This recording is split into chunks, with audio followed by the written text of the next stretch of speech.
Hello दोस्तों, नमस्ते। मेरा नाम है प्रभास शर्मा। आज हम बात करेंगे अपनी सीरीज़ जो कि बघेल रियासतों की जो सीरीज़ चल रही है, उसमें आज हमारा जो अगला टॉपिक रहेगा वो क्या रहेगा, बघेलखंड की रियासत। देखो, बघेलखंड की रियासत आपको पता ही, आप मध्य प्रदेश का जब नक्शा देखते हैं तो जो पूर्वी क्षेत्र है, ठीक है, पूर्वी क्षेत्र है वो क्या है, बघेलखंड की रियासत के अंतर्गत आता है। अब सबसे पहले हम बात करें तो हम दो चीज़ों को हमें समझना होगा। जो एमपीपीएससी का मेंस का सिलेबस है, एमपीपीएससी में जो मेंस का सिलेबस है उसमें क्या कंडीशन है, मेंस के सिलेबस में दो चीज़ है। आपका एक तो पहले की तरह ऐसा नहीं कि कहीं से कुछ भी पूछा जाए जैसे कि 2019 से पहले का जो सिलेबस था उसमें कोई डिफाइन नहीं था कि इस सेक्शन से इतने क्वेश्चन आएंगे और इस सेक्शन से इतने क्वेश्चन आएंगे। पर अब क्या है, अब एमपीपीएससी ने ऐसा नहीं किया। अब एमपीपीएससी ने जो मेंस का पेपर है उसको 5 भागों में, ये मतलब प्रत्येक पेपर को 5 भागों में डिवाइड कर दिया। आपको ये पता ही होगा, 5 भाग, जब 5 यूनिटों में विभाग है उसके बाद भी एमपीपीएससी ने और एक चीज़ की है, वो कि प्रत्येक भाग से समान समान क्वेश्चन आएंगे, 30, 30, 30, 30 और 30। तो इस तरीके से हम देखते हैं जो यूनिट 4 और यूनिट 5 है, कौन सी, यूनिट 4 और यूनिट 5 है, वो कितने मार्क्स की हो गई यहाँ पे आपके लिए, 30-30 60 मार्क्स की हो गई, जिसमें एमपी की रियासतें जो कि कहाँ तक, स्वतंत्रता प्राप्ति तक। फिर उसके बाद भी हम क्या देखते हैं, उसके बाद हम एक चीज़ देखते हैं कि जो यूनिट 4 है वो भी एमपी से ही रिलेटेड है। उसमें एमपी के स्वतंत्रता संग्राम की बात हो, चाहे फिर वो एमपी के कला संस्कृति की बात हो, मतलब वो भी हमारी कहीं ना कहीं किससे रिलेटेड है, एमपी से रिलेटेड।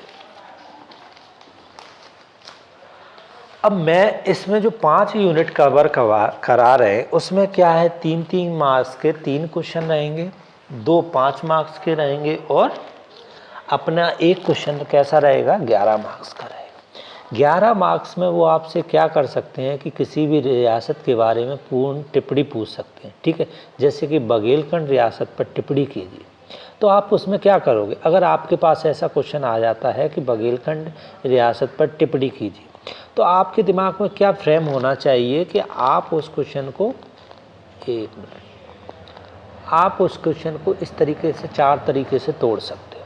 कैसे तोड़ सकते हो, उसको उसके इतिहास के बारे में वर्णन कर सकते हैं अपन, ठीक है, किसके बारे में, इतिहास के बारे में वर्णन किया जा सकता है। उसके बाद उसका सीमा क्षेत्र के बारे में हम बता सकते हैं कि कैसे रीवा रियासत, नागौर रियासत, मैयर रियासत, ऐसे कई क्षेत्र उसमें हम जोड़ सकते हैं।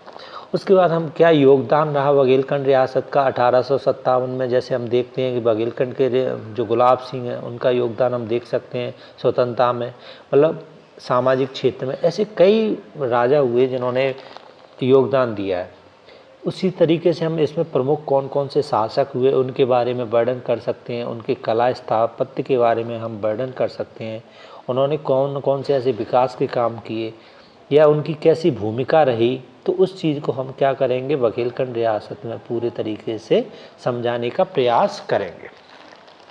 अब जब हम इस चीज़ को चल रहे हैं तो सबसे पहले हम इतिहास पर भी बात करते हैं। इतिहास पर बात करें तो उसके लिए हम क्या करते हैं,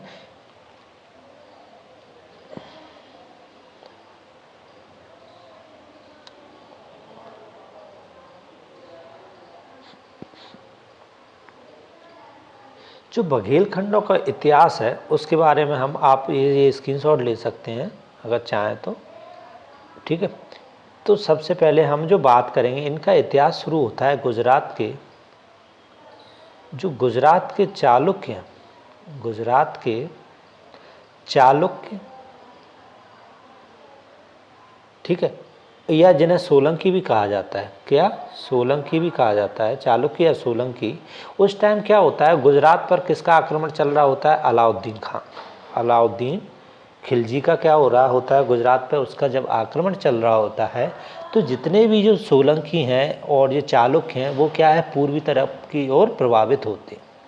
जब पूर्वी तरफ की ओर प्रभावित होते हैं तो यहाँ पूर्वी क्षेत्र में किसका राज्य होता है, कलचुरी शासकों का राज्य होता है। ठीक है, किसका? कलचुरी के जो शासक हैं उनका यहाँ पे राज्य होता है। तो इन्हीं गुजरात में एक चालुक्य शासक होता है जिसका नाम है वीर धवल सिंह। क्या है नाम जिनका? वीर धवल सिंह। ठीक है, वीर धवल सिंह क्या करता है, अपने पूर्व में आता है, और जब ये पूर्व में आता है तो कई कई क्षेत्रों पे अपना आधिपत्य जमा लेता है। लेकिन इसका जो पुत्र होता है उसका नाम होता है व्याघ्रदेव।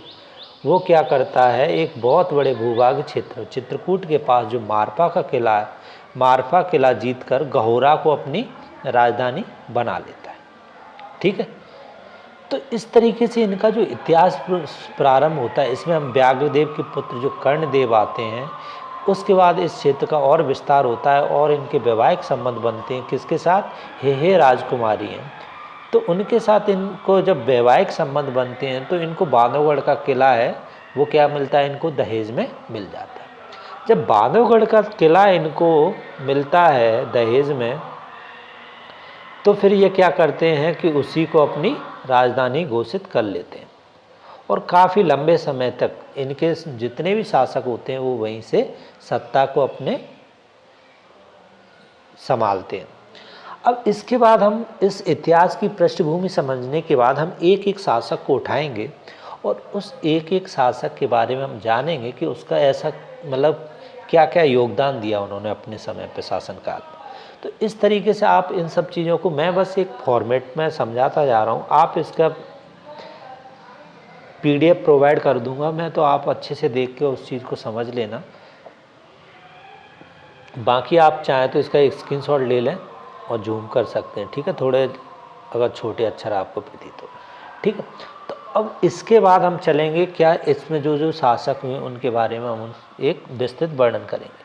देखो, शासक इसमें काफ़ी हुए हैं, लेकिन हम जो महत्वपूर्ण शासक हैं उन्हीं के बारे में बात करेंगे। लेकिन आपको एक सीरीज ना टूटे, क्रम ना टूटे, इसलिए हर शासक को हम यहाँ पर रखेंगे। लेकिन आपको भी पता है प्रत्येक शासक का इतना योगदान नहीं रहा है, क्योंकि ये इतनी बड़ी रियासतें नहीं थी कि जिनका हमें विस्तृत इतिहास पता हो। तो क्या है कि कई किताबों में कुछ मिलता है, कई किताबों में कुछ मिलता है, तो जो एक कॉमन धारणा है उसको हम लेके चलेंगे। ठीक है, अब इनके भौगोलिक स्वरूप की जो बात करते हैं, तो भौगोलिक स्वरूप में हम क्या देखते हैं कि जो आधुनिक बघेलखंड है वो क्या है, जो आधुनिक रीवा संभाग और शहडोल संभाग है। ठीक है, और इसमें मुख्यतः कौन कौन सी रियासतों को शामिल किया गया है, इसमें रीवा, जो रीवा पूरा राज्य है वो बघेलखंड राज्य ही कहलाता है। रीवा राज्य, मैयर रियासत जैसे नागौदा, सोहावल, कोठी जसो, बरौदी, बर्दी, सिंगरौली और मड़वास जैसे क्षेत्र हैं, वो क्या है, इसी बघेलखंड रियासत के अंतर्गत आते हैं। 1326 में व्याघ्रदेव क्या करते हैं, चित्रकूट से गहोरा जिला जो कि बघेल सत्ता स्थापित करते हैं। तो अब हम एक एक शासक को उठाते हैं और उसके विस्तृत वर्णन करते हुए चलते हैं। ठीक है, तो अब हमारे जो अगली स्लाइड है उसमें हम क्या बात करेंगे, इनके शासकों के बारे में बात करेंगे। अब हम बात करते हैं जैसे कि व्याघ्रदेव के बारे में। व्याघ्रदेव के बारे में कहा जाता है कि ये प्रतापी शासक थे और इन्होंने क्या किया था, जो बघेलखंड रियासत है उसकी इन्हें संस्थापक भी कहा जाता है। ठीक है, उसके बाद इन्होंने अपनी राजधानी किसको भी बनाया, अहिल्याबाड़ा को भी बनाया। ठीक है, दूसरा व्याघ्रदेव के क्या है कि जो व्याघ्रदेव के बाद उसके पुत्र होते हैं कौन, कर्णदेव। कर्णदेव का विवाह किसके साथ होता है, रतनपुर की जो राजकुमारी हैं, जो कि मंडला के राजा रहते हैं, सोमदत्त की पुत्री के साथ इनका विवाह होता है। ठीक है, तो इनको बांधवगढ़ का दुर्ग है वो इनको क्या है, दहेज में मिलता है, जिससे ये अपनी राजधानी बनाते हैं। फिर उसके बाद जो अगले शासक होते हैं, और ये राजधानी कब तक रहती है, 1597 तक ये राजधानी रहती। उसके बाद 14वें शासक होते हैं कौन, 14वें शासक आते हैं वीर रमदेव। ये क्या करते हैं, राज्य का विस्तार करते हैं और जो कैमूर श्रेणी क्षेत्र तक ये अपने राज्य को विस्तृत कर देते हैं। ठीक है, उसके बाद इन्हीं के समय पे एक क्या घटना हो रही होती है जो भारत की राजनीति में तुगलकों का पतन हो रहा है और मुगलों का उदय स्टार्ट हो जाता है। किसका? तुगलकों का पतन हो रहा होता है, ठीक है। उसी के पास समय, इनके समय पे क्या था, सरकी का जो जौनपुर जो सरकी सुल्तान थे, इनके साथ इनके स्टार्टिंग में अच्छे मित्रवत संबंध थे। फिर इसके बाद इनका पुत्र आता है, उसका नाम होता है, जो 16वां शासक रहता है उसका नाम होता है भीरा देव। भीरा देव जब शासक बनता है तो भीरा देव के जो जौनपुर के साथ इनके पिता के जो अच्छे संबंध थे, कौन? बीरम देव के, वो इसके साथ बिगड़ जाता है। और जो सूबेदार था, कहाँ? जौनपुर का जो सूबेदार था मुबारक खां, उसको क्या कर लेते हैं, ये कैद कर लेते हैं, ठीक है। जब मुबारक खां को ये कैद कर लेते हैं तो उस टाइम दिल्ली सल्तनत क्या है, कौन संभाल रहा होता है? सिकंदर लोदी इस पर आक्रमण कर देता है और क्या है, राजा भीरा मारा जाता है। राजा वीर सिंह देव के जब मारे जाते हैं तो इनके प्रपोत्र होते हैं वीर सिंह देव। कौन? वीर सिंह देव। वीर सिंह देव के बारे में कहा जाता है कि ये सब शक्तिशाली शासक था। कैसा था? ये एक बहुत शक्तिशाली शासक था और इसने वीर सिंह नामक नगर की स्थापना करवाई। और इनके बारे में एक बात ये कहा जाता है, ये इनके जो सिकंदर लोदी था, कौन? सिकंदर लोदी, उसके साथ इनके मैत्रीपूर्ण संबंध थे। कैसे संबंध थे? मैत्रीपूर्ण संबंध।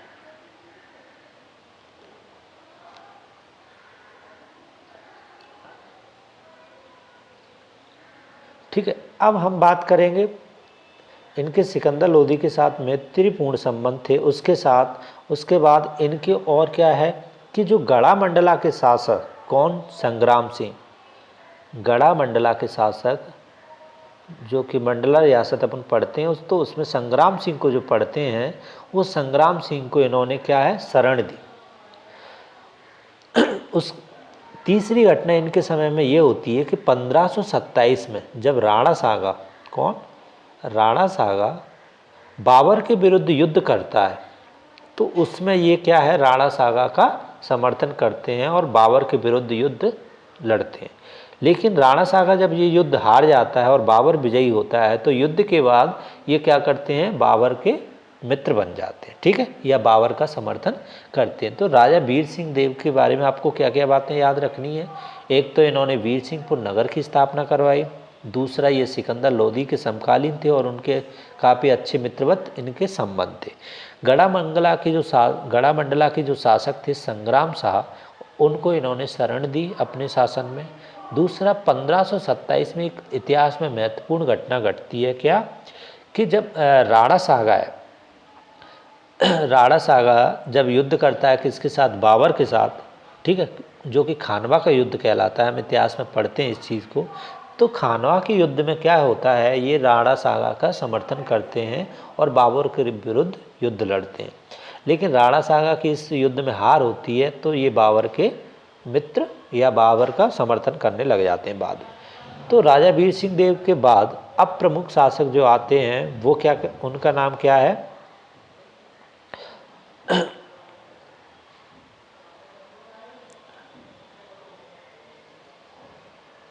रामचंद्र, ठीक है। तो खानवा के युद्ध,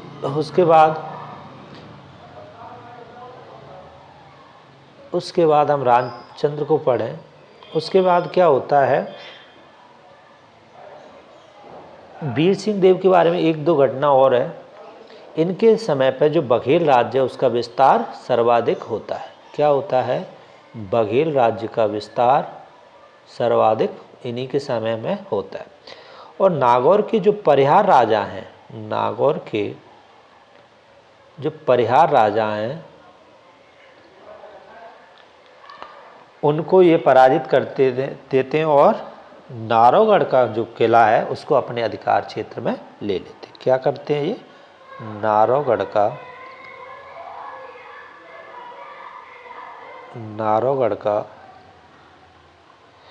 किला क्या कर लेते हैं, अपने अधीन।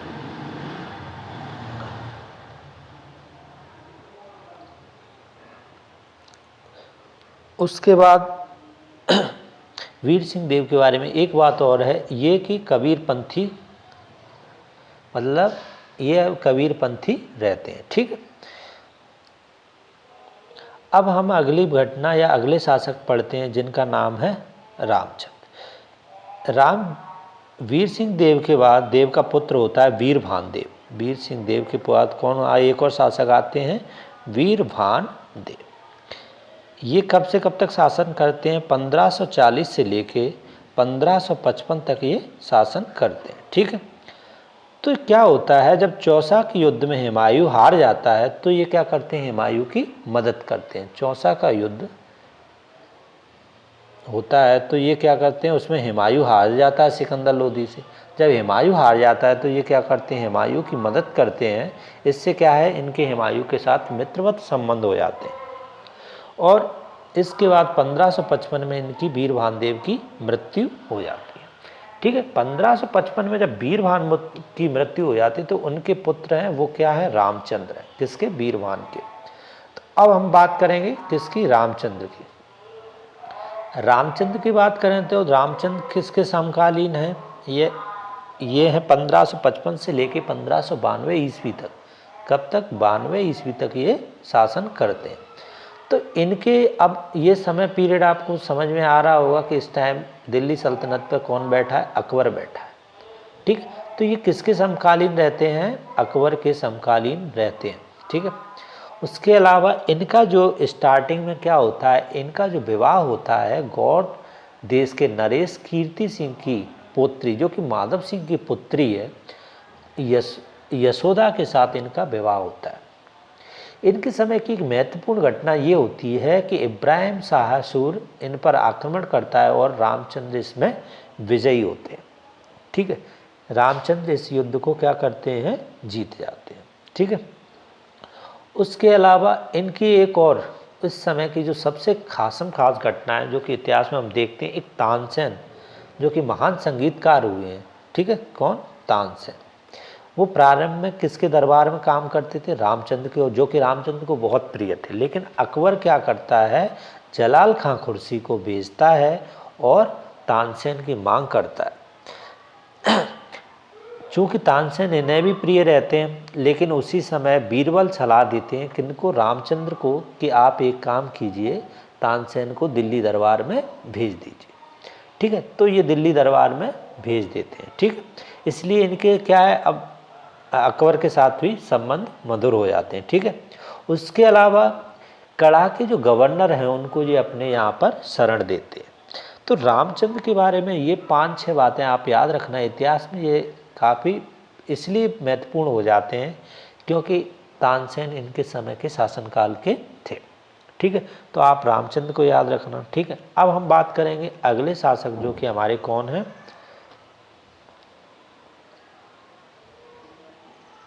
विक्रमादित्य। विक्रमादित्य का कोई, हम विक्रमादित्य के बारे में बस इतना हम जान सकते हैं कि ये वीरभद्र का उत्तराधिकारी था। इसने रीवा को पुनः अपनी राजधानी बनाया। ठीक है, अब पुनः राजधानी क्यों बनाया, इसके लिए एक कहानी है, मतलब इसके पीछे एक रीजन था।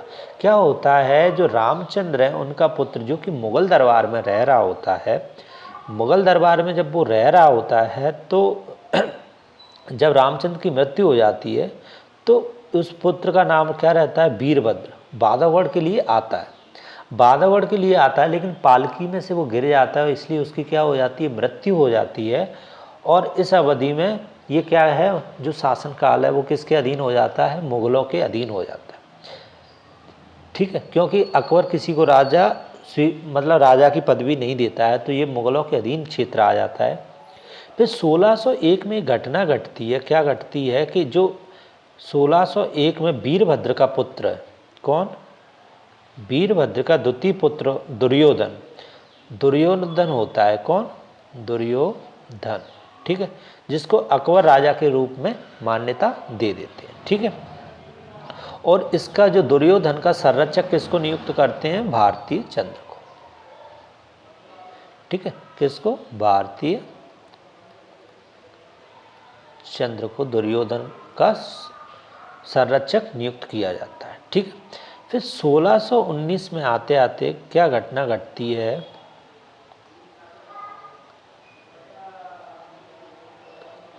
1619 में क्या होता है कि जहांगीर बांधवगढ़ क्षेत्र वीरभद्र के पुत्र विक्रमादित्य को दे देता है।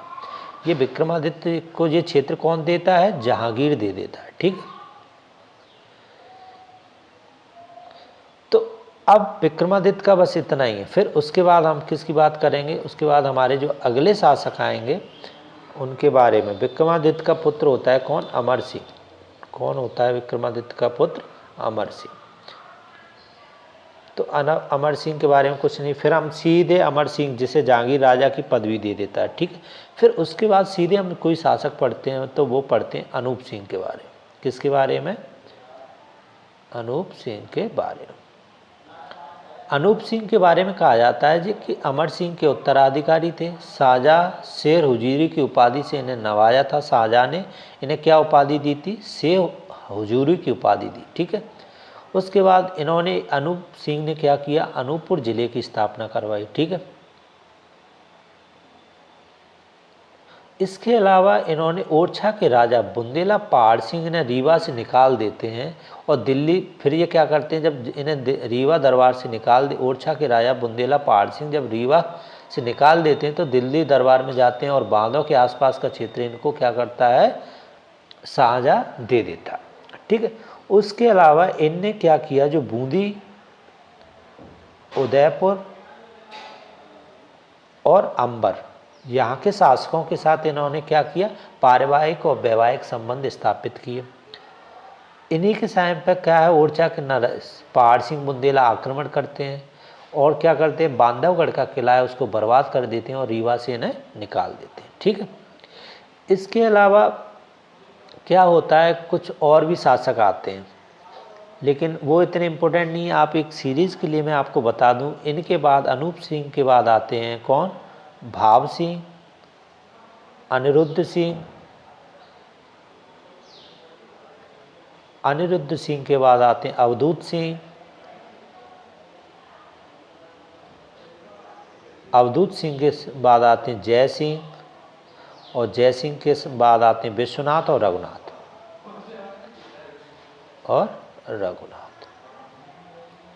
तो इस तरीके से हम इतिहास में कुछ ऐसे और शासकों को जानेंगे। इसमें अब कौन कौन से हमारे लिए महत्वपूर्ण हैं उनको हम एक बार पढ़ेंगे।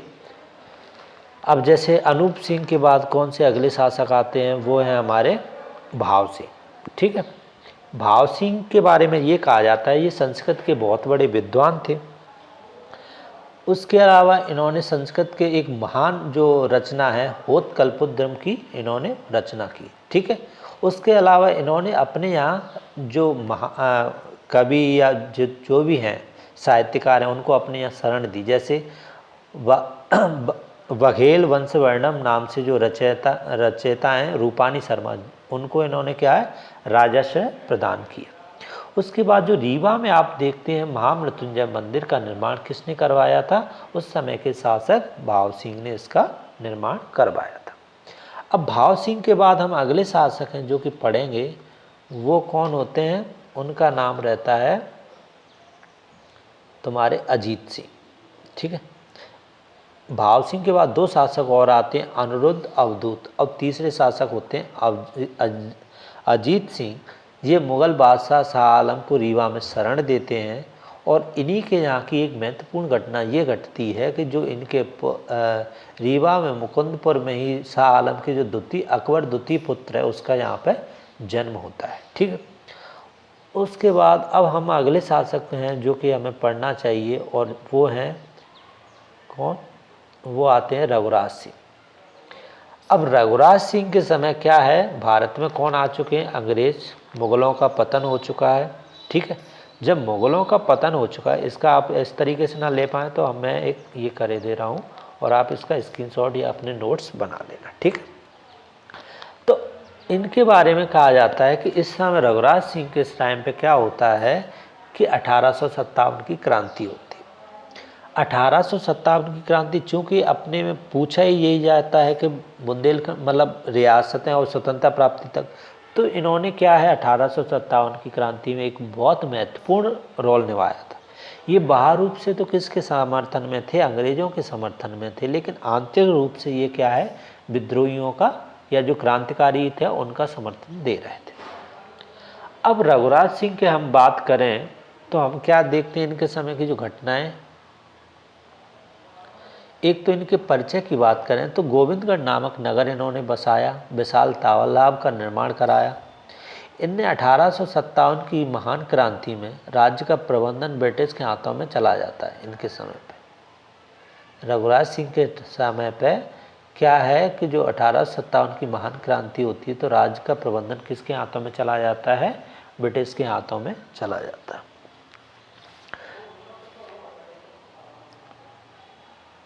ठीक है। उसके अलावा क्या होता है, रीवा की रियासत के क्या करती है, 1812 में अंग्रेजों के साथ पहली संधि कर लेती है और 1813 में द्वितीय संधि कर लेती है। इससे क्या होता है, जो कि 1875 में राज्य के प्रबंधन का भार किसको दे देते हैं? ये ब्रिटिश को दे देते हैं। और ये क्या करते हैं, दिनकर राव को, ठीक है, दिनकर राव को दीवान। देखो रघुराज सिंह के बारे में ये कहा जाता है ये बहुत दानी किस्म के इंसान थे। ये इतना दान पुण्य करते थे कि उस समय राज्य पे एक बहुत बड़ा कर्जा हो गया। राज्य पे जब कर्जा हो जाता है तो ये क्या करते हैं कि उस कर्जे की पूर्ति हेतु ये ब्रिटिश से 26 लाख का कर्ज ले लेते हैं। ठीक है। उसके अलावा क्या होता है, बघेलखंड में एक एजेंसी का गठन होता है। ठीक है। और 1875 में ये क्या करते हैं, राज्य का प्रबंधन अंग्रेजों को दे देते हैं। अब इनकी 1857 की क्रांति में इनका योगदान क्या है उसको हम पढ़ लेते हैं। देखो 1857 की क्रांति में ये कैसी दोहरी भूमिका का निर्वहन करते हैं, कैसी भूमिका निभाते हैं, दोहरी भूमिका निभाते हैं। दोहरी भूमिका इस तरीके से कह सकते हैं कि ये खुले रूप से तो अंग्रेजों का समर्थन देते हैं लेकिन आंतरिक रूप से क्या करते हैं, ये क्रांतिकारियों का साथ देते हैं। अगस्त 1857 में ओसवन के कहने पर इन्होंने 4 बघेल सरदारों को रीवा राज्य से बाहर जाने का आदेश तो दिया परंतु उन्हें क्रियान्वयन में कोई रुचि नहीं दिखाई। उसके अलावा क्या होता है, जब क्रांति चरम पर थी, क्रांति कैसी थी, चरम पर थी, तो ये सेना को इलाहाबाद तो भेजते हैं परंतु क्या करते हैं, रघुनाथ सिंह कोई कठोर कदम नहीं उठाते। उसके अलावा मैहर विजय राघवगढ़ में स्वतंत्रता का संघर्ष होता है। क्या होता है, 1857 की क्रांति में ओसवन क्रांति का दमन करने के लिए रीवा नरेश से जो दीवान है दीनबंधु, उनको कहाँ भेजता है, मैयर राज में जो क्रांतिकारी थे, कौन, इलाकेदार सरजू प्रसाद, क्या करते हैं, जो तहसीलदार रहता है मैयर का, उस मीर अली की क्या करते हैं, हत्या कर देते हैं और विद्रोह कर देते हैं। तो जब विद्रोह कर देते हैं तो ओसवन किसको भेजता है, ओसवन भेजता है किसको, ओसवन रीवा नरेश से कहता है कि आप जाइए और विद्रोह को दबाइए। चूँकि मैयर किसी समय क्या था, मैयर आपने पढ़ा है, मैयर किसी समय रीवा रियासत का भाग था या बघेलखंड रियासत का भाग था, तो इन्हें ये अच्छा अवसर लगा कि अब इसे रीवा राज्य में पुनः पहाड़ सिंह, मैंने आपको पढ़ाया ही था, पहाड़ सिंह पुनः ले लेते हैं किसको, मैयर को।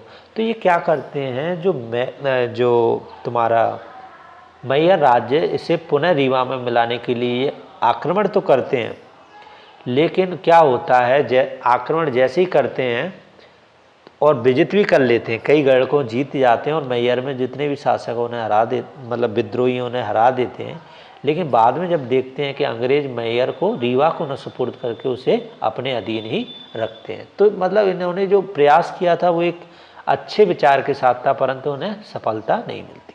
उसके बाद इन्होंने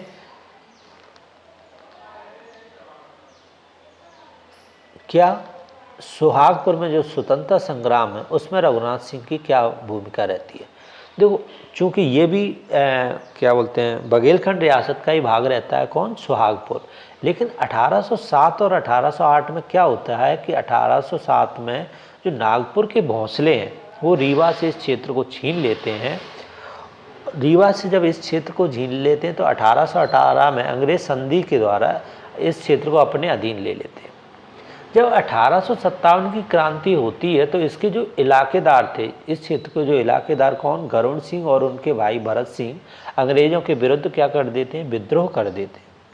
जब वो विद्रोह करते हैं तो वो रीवा नरेश इन विद्रोहियों का समर्थन तो करते हैं, परंतु जो गरुड़ सिंह है और भरत सिंह है वो क्या चाहते हैं कि यह जो सुहागपुर क्षेत्र है वो प्राचीन समय में किसका भाग था, रीवाई रियासत का भाग था, तो इसे पुनः रीवा रियासत में मिल जाए, इसलिए वो इसके मतलब समर्थन में रहते हैं।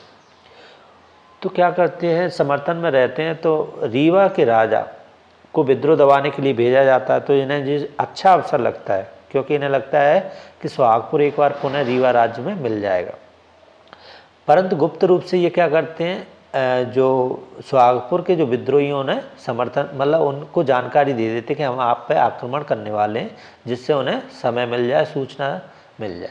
उसके बाद क्या होता है, ये 1860 में सुहागपुर को रीवा राज्य में मिला लेते हैं। ठीक, इस तरीके से रीवा राज्य सुहागपुर राज्य पुनः रीवा में मिल जाता है। इस सुहागपुर के बाद हम बात करेंगे रघुराज सिंह का, रघुनाथ सिंह का।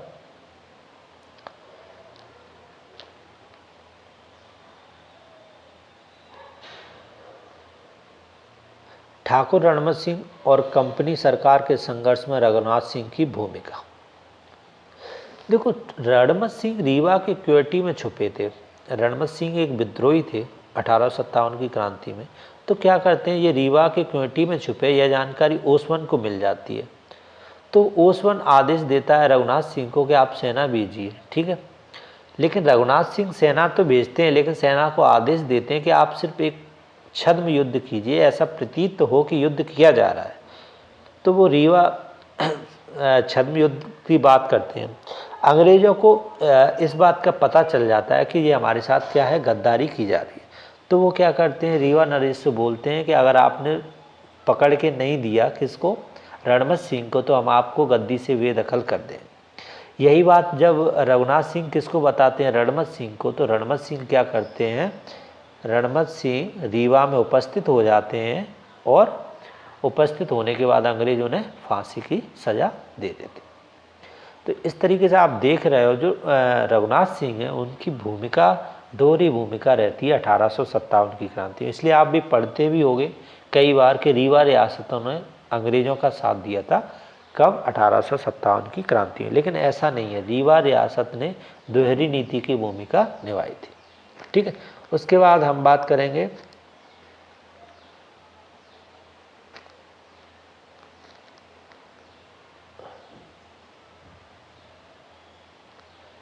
अगले शासक होते हैं वेंकटरमन।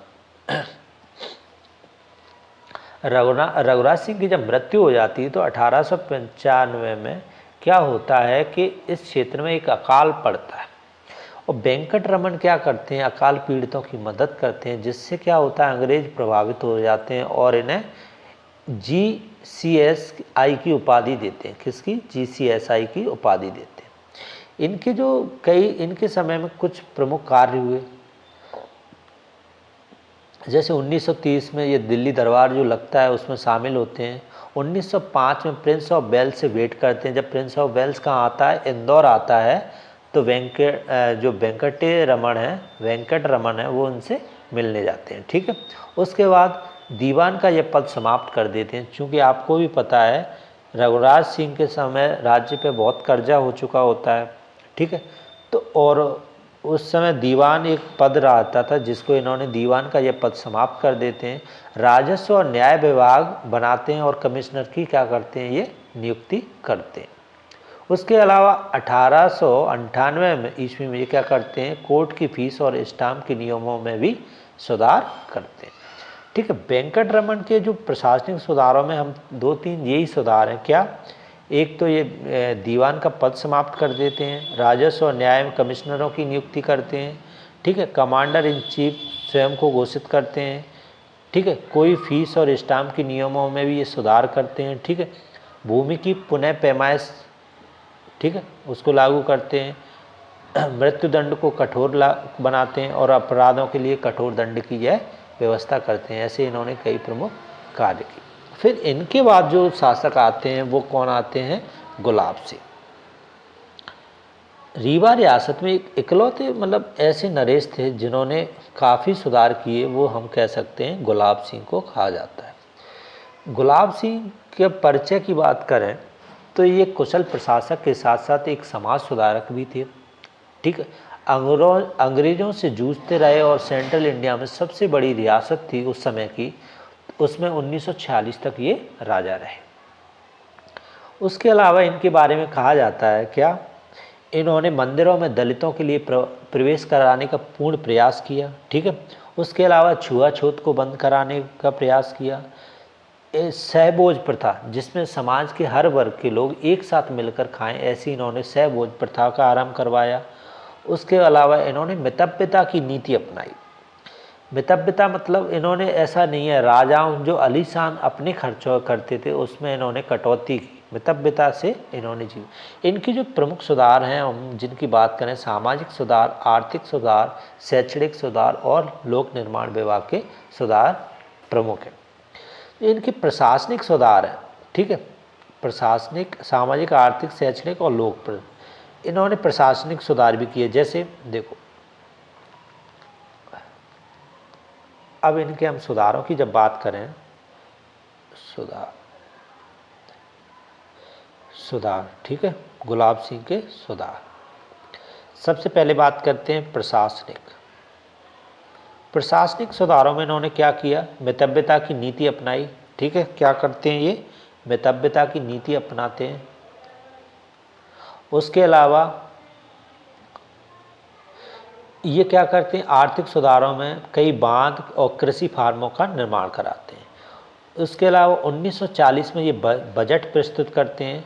ठीक है, उसके अलावा सतना में श्री बघेलखंड फ्लाईओवर मिल बनाते हैं। ठीक है, 1934 में रीवा में बैंक ऑफ बघेलखंड का निर्माण करवाते हैं। रीवा में किसका? बैंक ऑफ बघेलखंड का निर्माण कराते हैं। उसके अलावा इनके जो शैक्षणिक सुधार हैं, अब अगले सुधार हम बात करेंगे शैक्षणिक सुधार। शैक्षणिक सुधारों में ये क्या करवाते हैं? 1926 में ये हिंदी मिडिल की जो परीक्षा प्रयागराज में होती थी, उसको ये कहाँ कराने लगे? सतना में। ठीक है, उसके अलावा 1932 में शिक्षा संचालन समिति का निर्माण कराते हैं। 1932 में ये क्या कराते हैं? शिक्षा संचालन समिति का निर्माण कराते हैं। उसके अलावा रीवा शिक्षा बोर्ड की स्थापना करते हैं। 1934 में क्या करते हैं ये? रीवा शिक्षा बोर्ड की स्थापना कराते हैं। स्त्री शिक्षा पे जोर देते हैं। ठीक है, उसके लिए ये क्या करते हैं? सुदर्शन कुमारी बालिका उच्चतर विद्यालय का निर्माण करते हैं।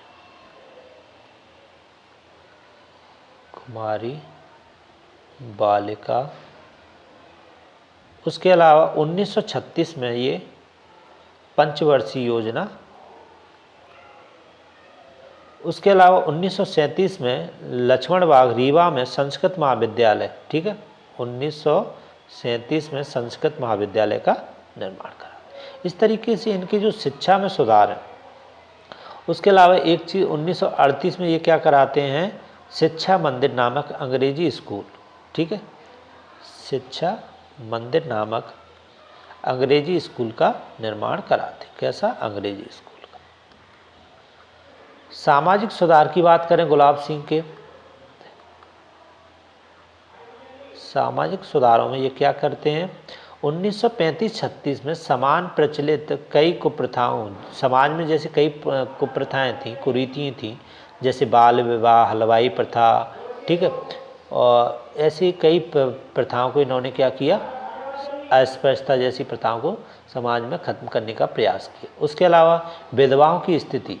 ठीक है, विधवाओं की स्थिति सुधारने में इन्होंने सुधारित कई प्रयास किए, जैसे विधवा विवाह कानून को लागू किया। ठीक है, विधवा आश्रम बनवाए इन्होंने। सहभोज प्रथा, ठीक है, मैं आपको बता ही चुका हूँ। उसके अलावा समाज में नैतिक स्तर उठाने के लिए बघेलखंड बालाचार मंडल का गठन किया। किसका? बालाचार मंडल, जिससे क्या है लोगों का एक जो नैतिक स्तर है वो उठ सके। इसके बाद हम इनका पत्र पत्रिकाओं में प्रकाशन देखते हैं। पत्र पत्रिकाओं प्रकाशन 1932 में ये क्या करते हैं, दरबार प्रेस जो कि रीवा में रीवा राज गजट का प्रकाशन शुरू करवाते हैं जी, ठीक है। इसी वर्ष साप्ताहिक पत्र जिसका नाम क्या होता है, प्रकाश, इसका संपादन शुरू करवाते हैं। 1942 में ये बांधव नामक साप्ताहिक पत्रिका, कौन सी? बांधव नामक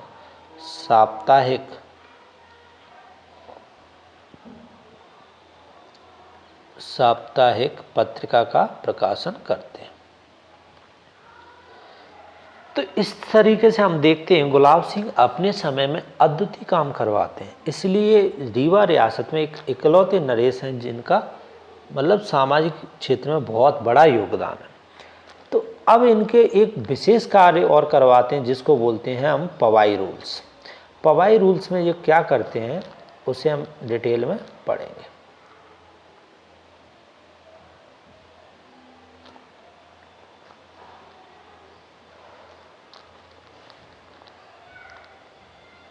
ठीक, अब पवाई रूल्स को आ जाओ एक अलग ही स्लाइड में पढ़ते हैं।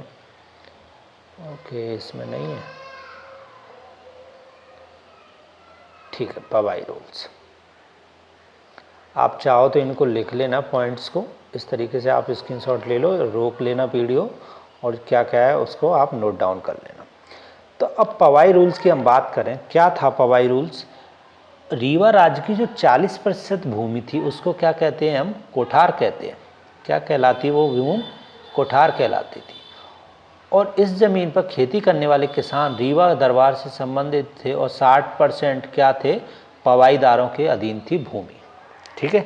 40% किसके अधीन थी? रीवा राज्य के अधीन थी और 60% जो भूमि थी वो किसके अधीन थी? पवाईदारों के अधीन थी। पवाईदार क्या कर रहे थे? उस वक्त किसानों का शोषण कर रहे थे, ठीक है। 13 मार्च 1934 को क्या होता है कि 13 मार्च 1934 को राज्य में पवाई रूल्स लागू कर देते हैं। कौन? गुलाब सिंह। क्योंकि गुलाब सिंह चाहते हैं कि समाज में अब थोड़े परिवर्तन आए, जो इनका शोषण हो रहा है वो बंद हो। तो इस चक्कर में ये क्या क्या प्रावधान करते हैं? वनोपज, जो कि वन की उपज होती है, उसमें रीवा दरबार का अधिकार होगा। अभी तक क्या था, जितनी भी वनोपज हो रही थी वो रीवा दरबार में आती नहीं थी, सारी उपज को कौन ले जा रहा था? पवाईदार, ठीक है। तो इन्होंने पहला रूल ये बनाया कि जो वन उपज हो रही है वो रीवा दरबार पर इसका अधिकार होगा। उसके अलावा पवाईदार वह चौथाई भाग भुगतान करने के बाद ही क्या करेंगे? उसका उपयोग करेंगे। पवाईदारों को रीवा दरबार में उपस्थित होना पड़ेगा, ठीक है, अन्यथा उनके विरुद्ध क्या है? कार्रवाई की जाएगी।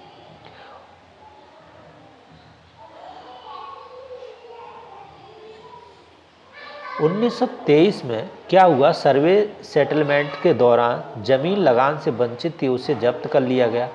इलाकेदार को विशेषाधिकार समाप्त हो गया और निरंकुशता पर क्या है? विराम लगता है।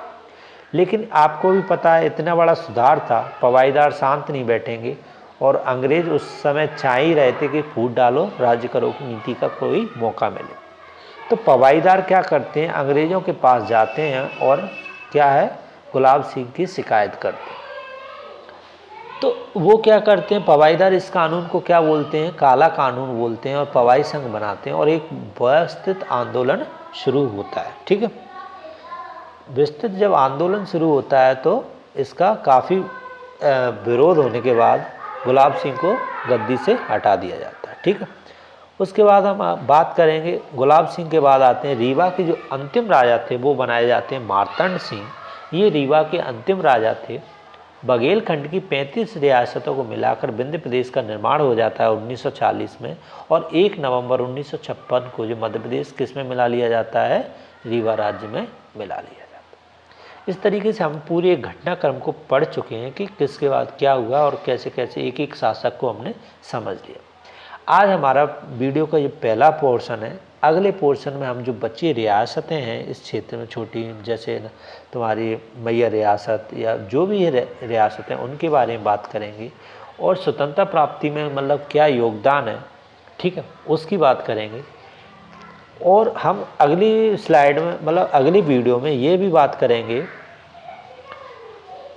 अगल के कौन कौन से कैसे कैसे क्वेश्चन इस यहाँ से आ सकते हैं, ठीक है। आपसे किसी जो व्यक्तित्व के बारे में पूछा जा सकता है, निर्माण के बारे में पूछा जा सकता है, किसी युद्ध के, जैसे विल्लाल युद्ध है, या कोई ऐसी घटना है बहुत सारी जो इसमें रिलेटेड हैं, उनके जैसे 3 मार्क्स में कौन कौन से क्वेश्चन बनेंगे, 5 मार्क्स में किसी व्यक्तित्व के बारे में पूछा जा सकता है, ठीक है। तो इस तरीके जो क्वेश्चन आएंगे वो मैं क्वेश्चनों का फ्रेम करके भी आपको बताऊंगा कि कौन कौन से क्वेश्चन आ सकते हैं।